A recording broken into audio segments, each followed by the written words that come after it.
Imagine waking up one morning and discovering that half the people you know will simply be gone within a few months. No warning, no cure, no explanation. Entire families just disappearing. Cities becoming completely silent. Churches overflowing with prayers. Streets filling with fear. And no one knows who's next. You know, this wasn't the actual end of the world, but to the people living through it, hearing those church bells ring every single day, not for a celebration, but because another family had lost someone, it certainly felt like it. This is the story of how one single disease changed Europe forever. So where did this nightmare actually begin? Was it just terribly bad luck? Or did human trade and war on the Silk Road accidentally trigger one of history's absolute greatest disasters? Well, by the end of this explainer, you're going to understand why the Black Death didn't just kill millions of people. It completely reshaped Europe, changed governments, transformed religion, rewrote economies, and literally helped create the modern world as we know it. Section 1. The Unstoppable Spread. Picture this. The year is 1343. The Mongol Golden Horde is besieging the city of Kaffa, right on the Black Sea.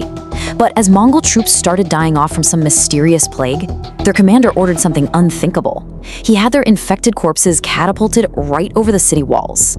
I mean, it was a brutal, horrifying act of early biological warfare. Desperate survivors fled by ship, eventually landing in ports like Sicily and Marseille. And from there, refugees unknowingly carried the disease inland. If you caught it, you usually died within 3 terrifying days. Entire thriving cities were rapidly transformed into absolute ghost towns. But if it was spreading that quickly, why couldn't anyone stop it, right? How did the absolute greatest minds of the 14th century completely and utterly fail to contain this? Well, that brings us to the total collapse of medieval knowledge. Section 2. The failure of institutions. See, before the plague, people relied without question on 2 supreme authorities. You had the esteemed physicians, and you had the Catholic Church. Doctors leaned strictly on ancient texts from Galen and Hippocrates, prescribing things like amulets, fasting, and religious charms. But the terrifying reality? These treatments did absolutely nothing. And even scarier, the doctors, the monks, and the nuns, they were dying just as fast as the peasants they were desperately trying to treat. As the supposed cures failed, human panic just totally took over. Desperate groups like the Flagellanted movement literally marched from town to town, whipping themselves to atone for their sins, which, ironically, only spread the disease even further. And out of this terrifying helplessness, people started looking for scapegoats. Violent, completely baseless blame fell on marginalized groups.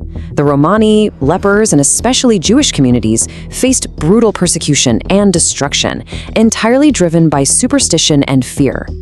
But something even stranger happened. And here's the part most people never actually hear about. What if the end was actually a beginning? The Black Death wasn't only destroying Europe, it was secretly rebuilding it. This microscopic bacterium was actually the hidden architect of modern Europe. Millions of workers just disappeared. See, before the plague, Europe was severely overpopulated. The old feudal system basically trapped peasants in endless, unpaid labor simply because bodies were so easily replaceable. There was always someone else to do the job. But with such massive depopulation, suddenly everything flipped. A surviving peasant's labor became incredibly rare, and because of that, incredibly valuable. Section 3. A sudden shift in power. The kings and the lords, who previously owned all the land, suddenly found themselves losing their absolute grip on society. They needed workers to harvest crops, but the workers were gone. Farmers suddenly had real power. Workers started demanding higher wages and much better living conditions. And when the elite tried to force them back into submission, massive peasant revolts erupted in places like France and London. The rigid feudal system was literally shattering. And women, who were previously heavily restricted, stepped up. With so many men gone, women gained the right to own land, run taverns, and even take over massive shipping and textile guilds. The total power of the aristocracy was completely broken. So, you have to wonder, could the old world ever regain control? Could the elite ever force the newly empowered working class back into the shadows? Or had society fundamentally transformed forever? Section 4. Building the Modern World. Well, there was no turning back. This catastrophe forced Europe into a completely new era of critical thought. In the pre-plague world, society essentially ran on blind faith and stagnant bookish theory. But in the post-plague world, everything became practical. Doctors finally turned to hands-on anatomy and real surgery. Because labor was suddenly so unbelievably expensive, those elaborate Gothic buildings were replaced by the perpendicular style, which was much more austere and cost-effective. Even the very seeds of the Protestant Reformation were planted right here, as people began to critically question the absolute authority of the Church. The immense psychological trauma of all this also birthed entirely new forms of expression. Take the dance macabre, or the dance of death. It became this wildly popular allegorical art motif. It showed skeletons leading people away, everyone from popes and kings right down to simple peasants. Sure, it was a dark, realistic obsession with mortality, but it also proved a deeply comforting point to the survivors. Kings and peasants were ultimately equal in the face of death. But what if it never happened? Imagine a timeline where the plague completely missed Europe. If millions hadn't died, would that labor shortage have ever broken the feudal system? Would medicine have ever abandoned those ancient texts for actual real science?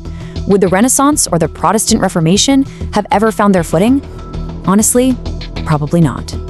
It is so easy to look back and see the Black Death as just a tragedy from the distant past, but its impact is still very much with us today. It reshaped governments, it changed economies, influenced medicine, altered religion, and it helped build the socioeconomic foundation of the Europe we know today. One microscopic organism changed the course of human civilization forever. History isn't just about the past, it's about understanding why the world looks the way it does today.